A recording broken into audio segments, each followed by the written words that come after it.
My guest at this time is Texas Republican Congressman Louis Gohmert. He represents the Lone Star State's 1st Congressional District. He is also a member of the House Judiciary Committee and a former judge in the state of Texas.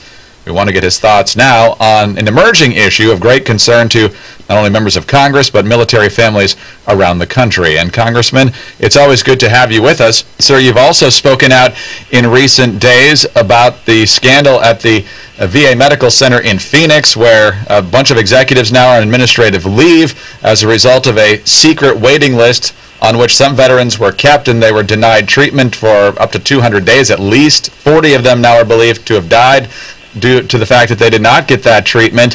How wide-ranging is this? Is this a one hospital location? Are you getting evidence that it goes beyond that? What's the status of this right now? Well, I'm constantly checking with the veterans in my district. We have a tremendous number of veterans in Texas and East Texas, and some say they don't like the VA facilities they go to. They'd rather just get a card and go to any hospital. Others like what they have. But it is clear there is a systemic problem with the Veterans Administration, and it didn't just all of a sudden crop up under this president.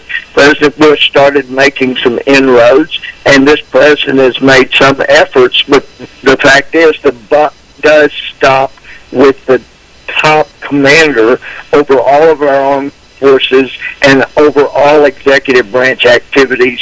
If the president wanted to make this as much of a central issue as he has this climate change issue that allows the government to take over more people's property and their rights and their lives, then we'd get the VA fixed very quickly. But apparently this climate change that was global freezing back in the 1970s, and then global warming, and then when it quit warming, now it's climate change.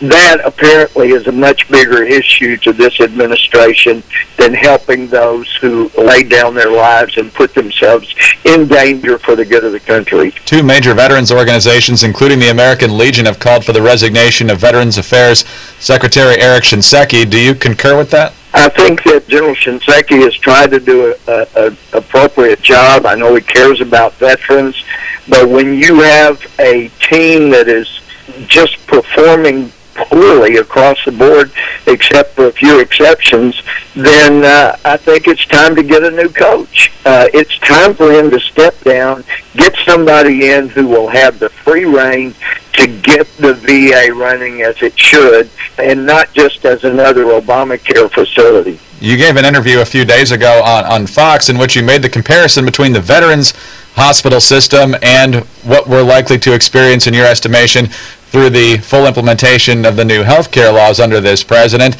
You basically say there's rationing there, there's going to be rationing for everybody else under Obamacare. Right. Talk about the link and how, if there is a way to avoid that. Well, and some in America say we don't have to worry about repealing Obamacare because socialized medicine falls of its own weight. But that's not true. Socialized medicine never falls of its own weight.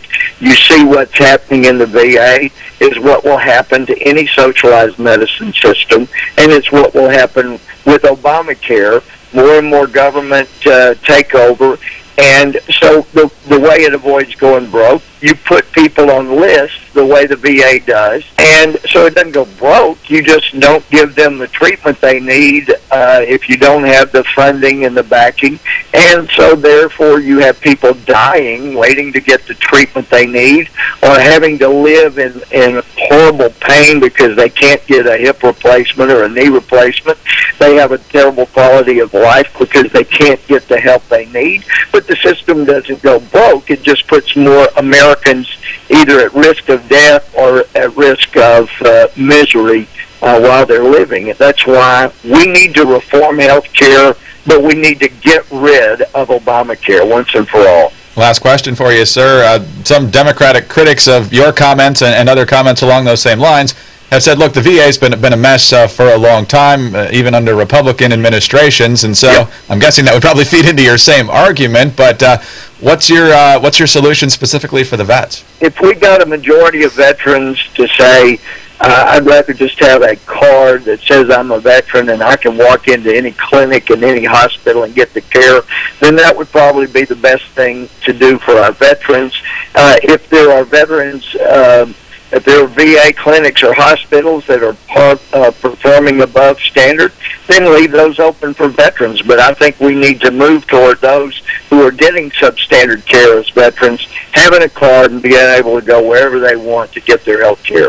Congressman, we'll leave it there. Thank you, sir, as always, for your time. Thanks so much, Greg. You bet. Texas Republican Congressman Louis Gohmert represents his state's 1st congressional district, member of the House Judiciary Committee, a former judge in the state of Texas. I'm Greg Corombos of Radio America, reporting for WND.com.